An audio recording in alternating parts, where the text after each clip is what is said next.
नमस्कार, हमारे इस विशेष कार्यक्रम में आपका स्वागत है। मैं हूं रमा त्यागी। अपने इस खास कार्यक्रम में आज हम बात करेंगे लंबे समय से सुलगते पश्चिम बंगाल के संदेशखाली की उन महिलाओं की जो काफ़ी लंबे समय से उत्पीड़न झेल रही हैं, उन पर लगातार अत्याचार हो रहे हैं। ये महिलाएं टीएमसी नेता शाहजहां शेख और उनके गुर्गों पर जमीन हड़पने, यौन उत्पीड़न और क्रूरता की सीमाओं के पार करने वाले संगीन आरोप लगा रही हैं और राज्य की महिला मुख्यमंत्री इन पीड़ित महिलाओं की पीड़ा पर संवेदनहीन रुख अख्तियार किए हुए हैं। जबकि खराब हालातों के बीच जब राज्य के राज्यपाल ने भी वहां का दौरा किया तो कहा जो देखा वो भयावह था, स्तब्ध करने वाला था और अंतरात्मा को हिला देने वाला था। यहां तक कि राष्ट्रीय महिला आयोग की टीम ने भी कुछ दिन पहले अपनी रिपोर्ट में संदेशखाली में व्यापक भय और दुर्व्यवहार को उजागर किया, जिसमें पुलिस अधिकारियों और टीएमसी दोनों को जिम्मेदार ठहराया है। इसके अलावा राष्ट्रीय अनुसूचित जाति आयोग एनसीएससी ने भी संदेशखाली की स्थिति पर पश्चिम बंगाल सरकार से जमीनी रिपोर्ट मांगी। तो आज हम बात करेंगे इन महिलाओं से। ये महिलाएं हमारे स्टूडियो में मौजूद हैं, लेकिन उससे पहले हम आपको ये बता दें कि संदेशखाली के पीड़ितों ने आज राष्ट्रपति द्रौपदी मुर्मू से मुलाकात की। राष्ट्रपति ने पूरे मामले को बड़ी संवेदनशीलता के साथ सुना। संदेशखाली की 5 महिलाओं समेत हिंसा की शिकार 11 पीड़ितों ने शुक्रवार को राष्ट्रपति भवन में राष्ट्रपति द्रौपदी मुर्मू से मुलाकात की। पीड़ितों ने राष्ट्रपति मुर्मू को एक ज्ञापन सौंपकर पश्चिम बंगाल के संदेशखाली में अनुसूचित जाति और अनुसूचित जनजाति समुदाय की सुरक्षा के लिए हस्तक्षेप की मांग की। दरअसल पश्चिम बंगाल के संदेशखाली में महिलाओं के साथ यौन उत्पीड़न और जमीन हथियाने जैसी घटनाएं तब सामने आई जब यहां रहने वाली महिलाओं ने बताया कि टीएमसी नेता शेख शाहजहां और उसके सहयोगी यहां महिलाओं के साथ अभद्रता करते हैं। यही नहीं, यहाँ रहने वाली महिलाओं ने बताया था कि उनके साथ शाहजहां शेख और उनके समर्थकों ने कई बार रेप किया। इन घटनाओं के सामने आने के बाद कई नेताओं ने संदेशखाली की पीड़ितों से मुलाकात की। टीएमसी से निलंबित नेता शेख शाहजहां इस समय सीबीआई की हिरासत में है। ईडी अधिकारियों पर हमला करने के केस में हिरासत में उन्हें ले लिया गया था और 5 जनवरी को राशन घोटाला मामले की जांच करने पहुंचे ईडी अधिकारियों पर शेख शाहजहां के सहयोगियों ने हमला कर दिया था। इसके बाद 55 दिन तक फरार रहने के बाद पश्चिम बंगाल पुलिस ने शेख शाहजहां को गिरफ्तार किया था। पश्चिम बंगाल के संदेशखाली की 5 महिलाओं सहित हिंसा की शिकार 11 पीड़ितों ने शुक्रवार को राष्ट्रपति भवन में राष्ट्रपति द्रौपदी मुर्मू से मुलाकात करने के बाद नई दिल्ली में हुई एक प्रेस वार्ता में अपनी बीती बताई।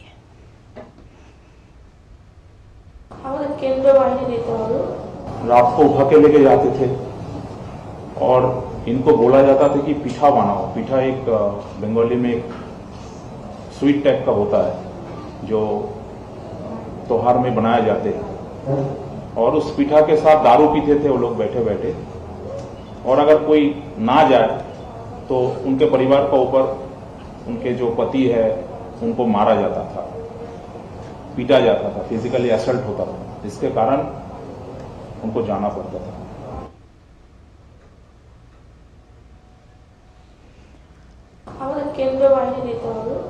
रात को उठा के लेके जाते थे और इनको बोला जाता था कि पीठा बनाओ। पीठा एक बंगाली में एक स्वीट टाइप का होता है जो त्योहार में बनाए जाते हैं और उस पीठा के साथ दारू पीते थे वो लोग बैठे बैठे। और अगर कोई ना जाए तो उनके परिवार के ऊपर उनके जो पति है उनको मारा जाता था, पीटा जाता था, फिजिकली असल्ट होता था, जिसके कारण उनको जाना पड़ता था।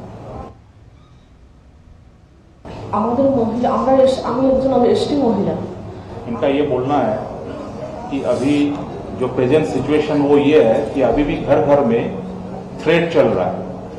खास करके जो महिलाएं मीडिया का सामने आए हैं उनको चिन्हित करके थ्रेट दिया जा रहा है कि कल जब मीडिया बंधु नहीं रहेंगे और शेख शाहजहां जब वापस आ जाएगा तब आप लोग का क्या होगा। जो परीक्षा देते हैं जो स्टूडेंट्स उनको भी छोड़ा नहीं जाता, उनके अगेंस्ट पे भी फॉल्स केस दिया जाता है।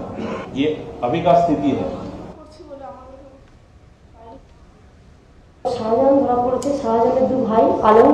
इनका बोलना यह है कि शेख शाहजहां तो गिरफ्तार हुआ है लेकिन उसका जो दो भाई है शेख सिराज और आलमगीर, जिनके अगेंस्ट में भी बहुत सारे ऐसे एलिगेशंस है, वो अभी भी फ्री घूम रहा है।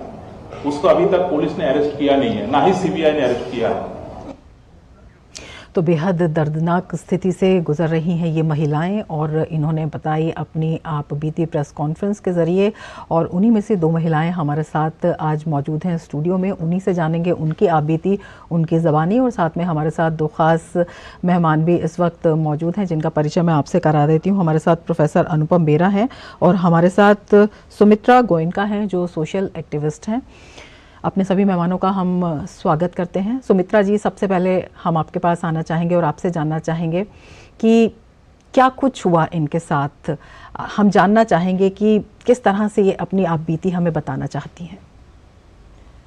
देखिए, इन्होंने काफ़ी हिम्मत की है कि वो शहर में आए, दिल्ली तक आए और राष्ट्रपति महोदया से मिले। आप इनसे ही पूछ सकती है कि इनके साथ क्या हुआ है। उनकी आप बीती अगर आप सुनेंगे तो मेरे ख्याल से हम सबके जो दिल में है वो बात सामने आ जाएगी कि किस तरीके से इनके साथ अन्याय हुआ है, अत्याचार हुआ है, और इन्होंने कितनी हिम्मत दिखाई है कि आज वो यहाँ तक पहुँच चुकी है और देश के सामने वो अपने दुख को और आप बीती को बताने की कोशिश कर रही है। तो मुझे लगता है आप अगर इनसे ही पूछे कि इनको क्या हुआ है, बिल्कुल, तो बेहद बहादुर हैं ये महिलाएं। और हम आपके पास आना चाहेंगे, हालांकि हम नाम और पहचान उजागर नहीं करना चाहते हैं, तो हम आप ही से पूछना चाहेंगे, आप बताएं कि आपके साथ क्या हुआ, किस तरह की पीड़ा आपने झेली और क्या स्थिति वहाँ पर है। তো আপনাদেরকে বললেন যে আপনারা খুব সাহস দেখিয়েছেন যে আপনারা এখানে এসেছেন, তো আপনারা প্লিজ বলুন যে আপনাদের সঙ্গে কি হয়েছে ওখানে। তো এক এক করে বলতে পারেন আপনি। নমস্কার, আমি সন্দেশখালী থেকে এসেছি এবং আমি একজন এসটি মহিলা। আমাদের আদিবাসীদের জমি জায়গা কেড়ে নেওয়া হয়েছে, ঘরদোর ভেঙে দেওয়া হয়েছে, মহিলাদের উপর মারধর করা হয়েছে, পুরুষদেরকে মারধর করা হয়েছে এবং বাড়িতে যা কিছু ছিল সব ভাঙচুর করে দেওয়া হয়েছে এবং স্টুডেন্টদেরকে পর্যন্ত ছাড়া হয় না এবং ফলস কেস দিয়ে ছেলেদেরকে জেলে ভরে দেওয়া হয় এবং প্রচণ্ড আমাদের জমি জায়গা মাছের ভেড়ি পর্যন্ত লুট করে নেওয়া হয়েছে। প্রতিবাদ করলেই আমাদেরকে মারতে আসে এবং হুমকি দেয়। तो ये कह रही है कि ये संदेशखाली से आई हुई है और एक एसटी महिला है और इनके जो ज़मीन है उनको हड़प लिया गया है और पूरी तरह से लूट मार यहाँ पे चल रहा है। और जो स्टूडेंट्स है, बच्चे हैं, उनको भी गलत केसों में फंसा के उन पे भी पीड़ा हो रही है। और इनके जो व्यवसाय है, जैसे खेती करते हैं या जो फिशरीज़ में ये लोग इन्वॉल्व है, उसमें भी उनको काम नहीं किया दिया जा रहा है। तो ये इन्होंने कहा है। बिल्कुल सुमित्रा जी, आपके ज़रिए हम इनसे ये भी जानना चाहेंगे कि इन्हें टारगेट क्यों किया गया, कब से ये शुरू हुआ और किस तरह से इन्होंने पाया कि जो मुख्य आरोपी हैं शाहजहां शेख या उनके साथ जो लोग और भी मिले हुए हैं उनके खिलाफ कार्रवाई क्यों नहीं की गई। इनारा जिज्ञेस করছেন যে শাহজাহাं শেখের अगेंस्ट কিছু কেস কেন ফাইল হয়নি আজ পর্যন্ত। আপনারা কি ট্রাই করেছিলেন আগে কিছু কেস ফাইল করতে, আর এটা আপনাদের সঙ্গে কবে থেকে হচ্ছে? তো আপনি যদি বলতে চান, লাল জামা পরে যে আছেন। আমাদের এটা অনেক দিন থেকেই অত্যাচার হচ্ছে, যেমন 2010 সাল থেকে শুরু হয়েছে। আমরা আমাদের উপরে শাহজাহান শেখ বিশাল অত্যাচার করেছে এবং কি আমাদের ধরে মেয়েদেরকে ধরে মেরেছে, ছেলেদের ফলস কেসে জড়িয়েছে। এমনকি আমরা যদি এই যে এত মারধর খেয়েও আমরা থানার কাছে বড়বাবু আমাদের সন্দেশখালী, ওখানে যদি আমরা এফআইআর লিখে জমা দিতে যাই আমাদের সামনেই ছিঁড়ে ফেলে দেয়, দিয়ে বলে আপনারা মীমাংসা করেন। আমরা বলছি স্যার আমরা মীমাংসা করবো, আমাদের মারধর করছে, আমাদের স্বামীর ওপরে ফলস কেস জড়াচ্ছে, আপনারাই তো আমাদের পাশে থাকবেন। বলছে আপনারা যদি মীমাংসা করতে চান শাহজাহান ভাইয়ের কাছে চলবেন। আমরা তখন বলতাম যে শাহজাহান ভাই কি মীমাংসা করবে, শাহজাহান ভাই তো আমাদের মারধর করছে। तो इनका कहना है कि ये सब जो अत्याचार इनके साथ हो रहे हैं ये काफ़ी वर्षों से, हालांकि 2010 से ही ये चल रहा है और इन्होंने थाना में जाके, पुलिस थाने में जाके बड़े बाबू मतलब पुलिस ऑफिसर से कंप्लेंट भी की है, लेकिन पुलिस ऑफिसर्स ने इनकी कंप्लेंट स्वीकार नहीं की और उनको यही कहा है कि आप लोग वापस जाके शाहजहां शेख के पास ही जाके ये सॉल्यूशन ढूंढे, हम आपकी कोई मदद नहीं कर सकते हैं। तो इसी तरह से इनके ऊपर जो अत्याचार हो रहे थे या जो मारपीट हो रहे थे, ये पुलिस के संज्ञान में ये बात थी, लेकिन पुलिस ने कोई भी एक्शन नहीं लिया। तो अब ये महिलाएं सामने आई है खुद। बिल्कुल, कहने का मतलब है कि पुलिस भी जो है वो मिली हुई थी। अनुपम जी, आपके पास आना चाहेंगे, आपसे जानना चाहेंगे आपने किस तरह से जो तमाम स्थिति है उसका संज्ञान लिया और किस तरह से जो वहां पर ये जो महिलाएं हैं इनकी सपोर्ट में आगे आए और किस तरह से आपने जाना कि क्या कुछ वहां पर अब तक होता रहा है? ये थोड़ा मैं पीछे जाता हूँ। जैसे कि मेरे दाएं तरफ बहना बोली कि 2010 साल से ये घटना शुरू हुआ है। ये जो शेख शाहजहां है, शेख शाहजहां पहले सीपीएम के साथ जुड़ा हुआ था। तब जब 2011 में टीएमसी वहाँ सरकार में आए हैं, उसके बाद वो 2013 में टीएमसी में ज्वाइन किया। जैसे जैसे उनका क्षमता बढ़ने लगे, वो वहाँ उस एरिया में दो बिजनेस चलते हैं। एक तो फिशरीज का बिजनेस होता है, दूसरा है कि वहाँ ईंट का भट्टा है बहुत। वे दोनों बिजनेस और उसके साथ साथ जो रोहिंग्यास एंड जो जामात के लोग हैं बांग्लादेश से, क्योंकि वो जो जगह है वो जगह बांग्लादेश से वो जगह करीब करीब 40 किलोमीटर दूर है, ज़्यादा दूर नहीं है। मतलब वो नदी पार के करके यहाँ आ सकते हैं और वो जो जगह है वो पूरा वो जगह प्रोटेक्शन एडमिनिस्ट्रेशन ही देते हैं। जो इधर का लोग प्रोटेक्शन बाहर लोगों के लिए नहीं, इधर का लोग जब उस जगह में पहुंच नहीं सके इसलिए वो प्रोटेक्शन देते हैं।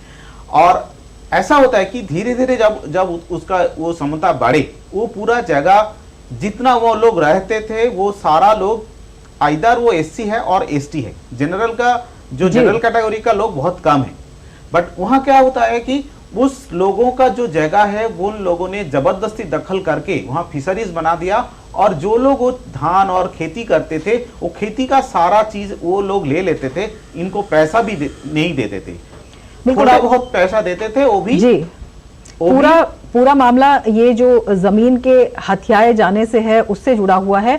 हम आपसे चर्चा जारी रखेंगे, लेकिन उससे पहले ले लेते हैं एक ब्रेक। आप जुड़े रहिए डीडी न्यूज के साथ।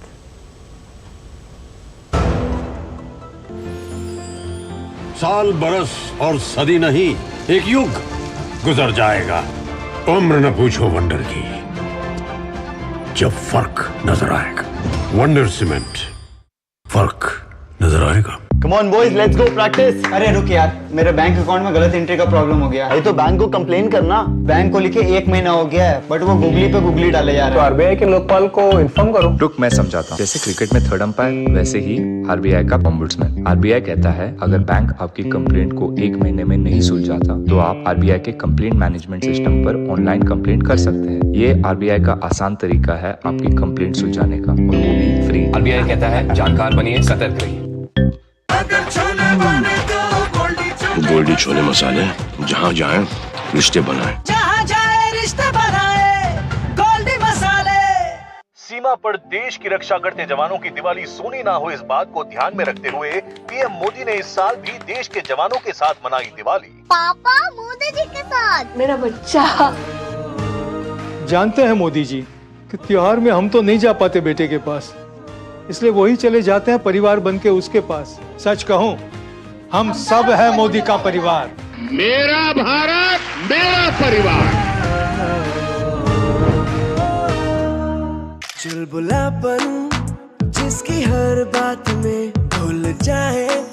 मेरी जैसी मेरी अपनी पताका। पताका चाय, गजब का स्वाद।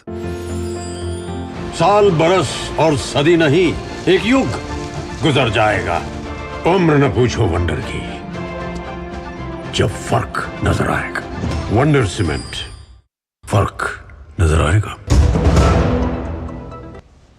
ब्रेक के बाद फिर से आपका स्वागत है हमारे इस खास कार्यक्रम में। और हमारे इस खास कार्यक्रम में जुड़ी हुई हैं संदेश खाली की 2 बेहद बहादुर महिलाएं, और हमारे साथ 2 खास मेहमान भी जुड़े हुए हैं और वो बता रही हैं अपनी आप बीती, अपनी ज़बानी। सुमित्रा जी, इन लोगों की कहानी हम आपसे ही जानना चाहेंगे, क्योंकि हम इनका पहचान भी उजागर नहीं करना चाहते हैं और भाषाई थोड़ी सी प्रॉब्लम भी है। तो हम आपसे अगला सवाल ये करना चाहेंगे, हम जानना चाहेंगे इनसे कि 2010 के करीब से ये लगातार इस तरह का सिलसिला चला आ रहा है। क्या वजह थी कि ये महिलाएं जो हैं अब तक आगे नहीं आ पाई थी, किस तरह से इन्हें रोका जा रहा था, और कितने विडंबना की बात है कि एक महिला मुख्यमंत्री और उनके राज्य में महिलाओं के ऊपर इतना शोषण, इतना उत्पीड़न और उनकी अनदेखी। जी জিজ্ঞেস করছেন যে আপনারা এতদিন ধরে কেন চুপ ছিলেন, আগে কেন আসেননি, কেউ আপনি বলুন। শেখ শাহজাহান এবং শেখ শাহজাহানের গুন্ডাবাহিনী পুলিশকে সঙ্গে নিয়ে সারা সন্দেশখালীতে সন্ত্রাস করত এবং এই জন্য আমরা পুলিশের কাছে গেলেও আমরা বিচার পেতাম না, তাই আমরা এতদিন মুখ বন্ধ করেছিলাম। 5ই জানুয়ারি ইডিকে হামলা করার পর শেখ শাহজাহান নিজেই লুকিয়ে বেড়াতো এবং এবং আমরা তার জন্য প্রতিবাদ করার জন্য সুযোগ পেয়েছি মিডিয়া মাধ্যমের কাছ থেকে, কারণ মিডিয়া আমাদের কথা দেশে বিদেশে ছড়িয়ে দিয়েছে এবং মিডিয়া আমাদের সবসময় আমাদের পাশে ছিলেন। মিডিয়াকে অনেক অনেক ধন্যবাদ আমাদের কথা সবার সামনে ছড়িয়ে দেওয়ার জন্য। तो इनका कहना है कि ये तो उत्पीड़न तो ये सह ही रही थी, लेकिन ये पुलिस के पास भी गई हुई थी, लेकिन पुलिस ने इनकी आप बीती सुनी नहीं और ये चलता रहा। लेकिन जब जनवरी के महीने में ईडी पे हमला हुआ और शेख शाहजहां को मीडिया ने हाईलाइट किया और जब ये ईडी पे जो हमला हुआ इसकी सब जगह पे चर्चा शुरू हुई इसकी, और फिर उसके बाद में शेख शाहजहां खुद छुपने लगा, उसके बाद इन्हें हिम्मत ज़्यादा मिली और इन्होंने औरतों ने सोचा कि हम आगे आएंगे और मीडिया का सहारा लेके हम अपने आप बीती पूरी भारत को सुनाएंगे। तो ये यहाँ से उन्हें हिम्मत मिली और वो मीडिया का शुक्रिया अदा करना चाहती है कि उन्होंने उन्हें ये मौका दिया कि वो आके आज अपनी आप बीती आप सबके सामने सुना सकती है। बिल्कुल। दूसरा सवाल भी है, मैं पूछ लेती हूँ। মমতা দি যিনি একমেव এখন চিফ মিনিস্টার আর উনি হলেন একজন মহিলা মুখ্যমন্ত্রী, তো ওনার কাছে আপনারা কেন যাননি আর ওনার কাছ থেকে আপনাদের কোনো সাপোর্ট কেন আসেনি এতদিন? উনি কোনোদিন এসেছিলেন আপনাদের ওখানে? আমরা ওনার কাছে এতদিন যাইনি কারণ পুলিশের কাছে গেছিলাম, পুলিশ আমাদের সাহায্য দেয়নি, পুলিশ ওই জন্য মমতা দিদির কাছে আমরা যাইনি। আর এখন আমাদের প্রতিবাদের আন্দোলনের মাধ্যমে আমরা মমতা দিদিকে মিডিয়ার সামনে আমরা ডেকেছি যে আপনি আসুন, আমাদের সঙ্গে কীরকম অত্যাচার হচ্ছে। উনি বললেন যে ওনারা ওনাদের সঙ্গে কোনো অত্যাচার হয়নি, ওনারা ঘোমটা দিয়ে বাইরে থেকে লোক ভাড়া করে নিয়ে এসেছে, সব মিথ্যা কথা। আমরা 3000, 4000, 5000 টাকা দিয়ে ভাড়া করে নিয়ে এসে ওখানে সন্ত্রাস তৈরি করছে। দিদি বললো আমাদেরকে আমরা হচ্ছে ভাড়া করা মহিলা, আমরা 5000, 6000, 10,000 টাকা করে এরা ভাড়া করে নিয়ে এসে গ্রামটাকে সন্দেশখালী যে এলাকাটাকে সন্ত্রাস তৈরি করছে। तो मैंने इनसे पूछा कि क्या इन्होंने मुख्यमंत्री साहिबा ममता दीदी के ममता दीदी से मदद मांगी, तो इनका कहना है कि दो चीज़ें उन्होंने की। एक तो वो पुलिस की मदद उन्होंने मांगी, तो पुलिस ने तो मदद नहीं की, और ममता दीदी को भी जब इन्होंने मीडिया के ज़रिए मदद की गुहार की तो उन्होंने कहा कि ये जो औरतें हैं ये झूठ बोल रही है और इनको पैसे देके भाड़े से उनको लाई गई औरतें हैं जो कुछ पैसों के लिए 3000, 5000 रुपए के लिए वो ये सारी झूठ बातें कह रही है और इनके साथ किसी भी तरह का अत्याचार नहीं हुआ है। ममता दीदी उनसे नहीं मिली अभी तक, तो ये उन्होंने अभी तक कहा है। बिल्कुल बड़ी दुखद स्थिति है और विडंबना भी है कि एक महिला मुख्यमंत्री इतनी असंवेदनशील है।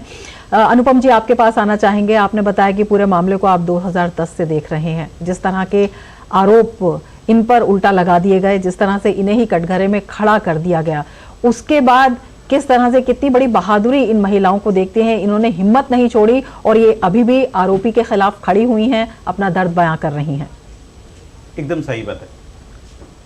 हम लोग जिस संगठन से काम करते हैं वो संगठन से लास्ट 4 साल से वहाँ थोड़े थोड़े जाकर हम लोग काज शुरू किए थे, बट तब तक ये काम सामने नहीं ला पा रहे थे जब तक इन सब बहनों ने बाहर नहीं आ सकते थे, क्योंकि तब उनके तरफ भी उतना कॉन्फिडेंस नहीं था कि हाँ हम बाहर जाके कर सकते हैं, क्योंकि तब जो शेख शाहजहां और उनका जो 2 भाई और उनका जो पूरा ग्रुप, उनके लिए मतलब एक तरह के एक टाइप का सेना है जो उनके रोक के रखे थे, तो बाहर आ नहीं सकते। जैसे कि मैंने बताया कि जो जब तक शेख शाहजहां बाहर थे कुछ नहीं कर पाए, जैसे कि शेख शाहजहां अंदर गया तो वो सारे लोग बाहर आके खुलकर बोलने लगे।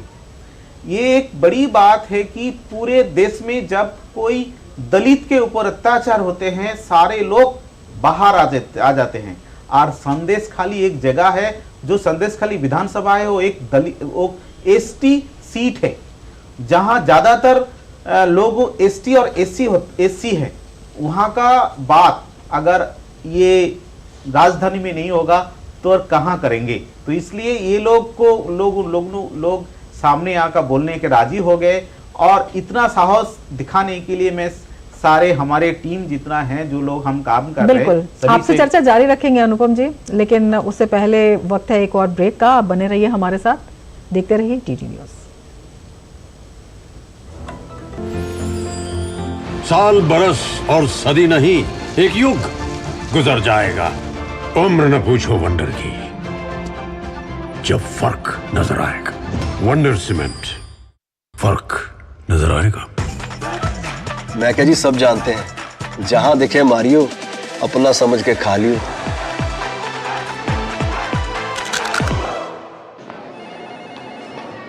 सर आप बहुत लकी हैं कि आपके बेटे ने हेल्थ इंश्योरेंस और बाकी सारी फॉर्मेलिटीज टाइम से पूरी कर दी है।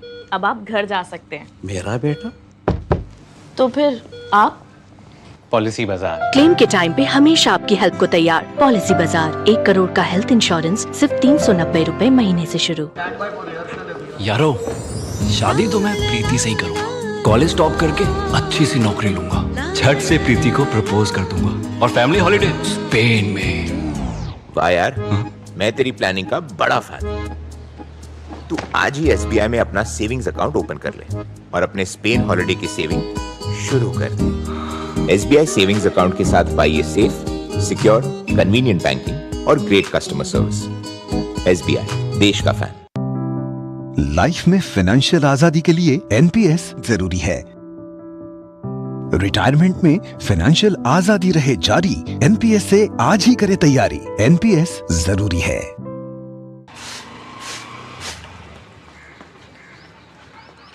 अरे राजू बेटा, तूने नई बाइक ले ली? ऐसे ही तरक्की करो, खूब आगे बढ़ो बेटा। अरे चाची, सिर्फ मैं नहीं, मेरे जैसे 25 करोड़ लोग गरीबी से बाहर निकल चुके हैं और मैं गारंटी देता हूँ कुछ सालों में अपने देश से गरीबी पूरी तरह खत्म हो जाएगी। गारंटी? कैसी गारंटी? अरे चाचा, मोदी की गारंटी। अच्छा, अब तो गारंटी पूरी होने की भी गारंटी है।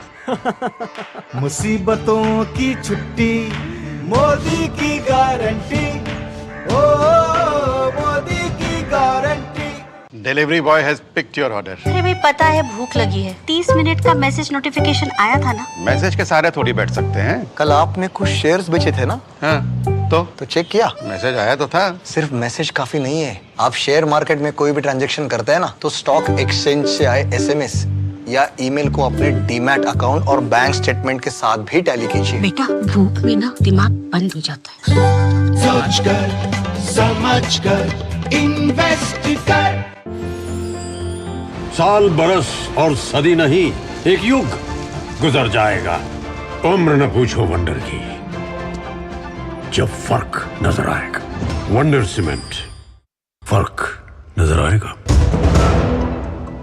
ब्रेक के बाद फिर से आपका स्वागत है हमारे इस खास कार्यक्रम में और हमारे साथ 4 मेहमान बने हुए हैं। सुमित्रा जी, आपके पास आना चाहेंगे और आपके माध्यम से हम ये जो बहादुर महिलाएं हैं इनसे पूछना चाहेंगे कि राष्ट्रपति द्रौपदी मुर्मू से मिलने के बाद कितनी हिम्मत इनको बंधी है, कितना आत्मविश्वास इनका बढ़ा है, किस तरह से राष्ट्रपति ने पूरी संवेदनशीलता के साथ इनकी बात सुनी, इनके दर्द को समझा।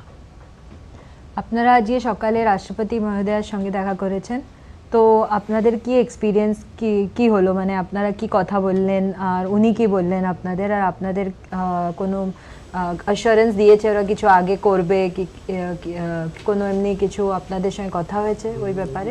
রাষ্ট্রপতি আমাদেরকে সমবেদনা জানিয়েছেন এবং উনি আমাদের কথা শুনেছেন এবং আমাদের কথা শুনে উনি অনেক কষ্ট পেয়েছেন এবং উনি আমাদের পাশে থাকার আশ্বাস দিয়েছেন এবং আমরা কেন্দ্র সরকারকে বলবো যে আমাদের কেন্দ্র বাহিনীর প্রোটেকশন চাই, আমাদের রাজ্য প্রশাসনের উপর ভরসা নেই এবং রাষ্ট্রপতির শাসন চাই পশ্চিমবাংলায়। পশ্চিমবাংলায় রাষ্ট্রপতির শাসন না হলে মানুষ সব মারা যাবে, শাহজাহান শেখ সবাইকে মেরে ফেলবে। আপনি কিছু বলতে চান? ও শাহজাহান তো ধরা পড়েছে, শাহজাহানের যে দু ভাই আলমগীর আর শেখ শাহজাহানের ভাই সিরাজউদ্দিন শেখ, ও শাহজাহান ধরা পড়ার পরে ওরাও অত্যাচার চালাচ্ছে, ওদের যে গুন্ডা বাহিনী আছে ওরাও অত্যাচার চালাচ্ছে, প্রচুরভাবে অত্যাচার আমাদের উপরেই চালাচ্ছে। যেমন আমরা মেয়েরা সব একজোট মিলে আন্দোলন বের করেছি, মেয়েদেরকে নিয়ে সব মেয়েরাই বেরিয়ে এসে আন্দোলন তৈরি করেছে। ওর আলমগীর আর ওর ভাই মেজো ভাই শেখ শাহজাহানের মেজো ভাই সিরাজউদ্দিন শেখ, ও প্রত্যেক বাড়িতে এসে, আমরা তো প্রত্যেক বাচ্চা নিয়ে আমরা আন্দোলন করতে যাই, বাচ্চাকে এসে আমাদের বাড়ির থেকে হুমকি দিচ্ছে যদি আপনারা কাল এই আন্দোলনে যোগ দেন আপনাদের বাচ্চা লাশ পড়ে যাবে কালকে। इन्हीं बोल रहे हैं जे राष्ट्रपति महोदय से इनका मिलना हुआ तो उन्होंने कहा कि राष्ट्रपति महोदया ने काफ़ी संवेदनता से उनकी बात सुनी और उन्हें काफ़ी कष्ट हुआ, उन्होंने ध्यान से इनकी बात सुनी और हिम्मत बढ़ाई। दूसरी बात इन्होंने कही कि शेख शाहजहान के 2 भाई हैं और जो अभी भी खुले हुए घूम रहे हैं और वो गिरफ्तार नहीं हुए हैं, वो आजकल इन लोगों को धमका रहे हैं और इनके घर आके इनको ये भी कह रहे हैं कि अगर इन्होंने कंप्लेंट ऐसे करते रहे और ये मीडिया में जाते रहे तो उनके बच्चों को भी वो लोग नहीं छोड़ेंगे। बच्चों की धमकियाँ, बच्चों को मारने की या प्रताड़ित करने की धमकियाँ ये भाई जो है शाहजहान शेख के उनको दे रहे। तो ये कह रही है कि इनको डर अभी भी है कि जब तक ये भाई गिरफ्तार नहीं होते और दूसरे उनके जो गुंडे हैं वो गिरफ्तार नहीं होते तब तक ये वहाँ पे सुरक्षित नहीं है और उनके बच्चे और परिवार के लोग भी सुरक्षित नहीं हैं। बिल्कुल बड़े सवाल वहाँ की स्थिति पर खड़े होते हैं, किस तरह का वहाँ का आक्रामक माहौल है और किस तरह से इन्हें पीड़ित प्रताड़ित किया गया। और उसके बाद एक बड़ा सवाल ये भी है कि क्यों ममता बनर्जी सब कुछ जानते हुए भी चुप्पी साधे बैठी हैं, क्यों नहीं वो कोई कार्रवाई करती हैं और क्या ऐसी मजबूरी है कि जो पीड़ित महिलाएं हैं उन्हें और पीड़ित किया जा रहा है, लेकिन जो दोषी हैं उनके खिलाफ सख्ती बरतने से परहेज किया जा रहा है। हालांकि सुरक्षा की मांग की है इन महिलाओं ने और राष्ट्रपति से मिलने के बाद इन्हें एक आत्मविश्वास मिला है और संदेश खाली कि ये महिलाएं एक बड़ा संदेश ये भी दे रही हैं कि चाहे कितनी भी विपरीत परिस्थिति क्यों ना हो, जब केंद्र में आपकी आवाज़ सुनी जाती है, राष्ट्रपति महोदया स्वयं आपकी बात सुनती हैं, तो हिम्मत बनाए रखनी चाहिए। हम चाहेंगे, उम्मीद करेंगे कि इनकी स्थिति सुधरे, इन्हें न्याय मिले।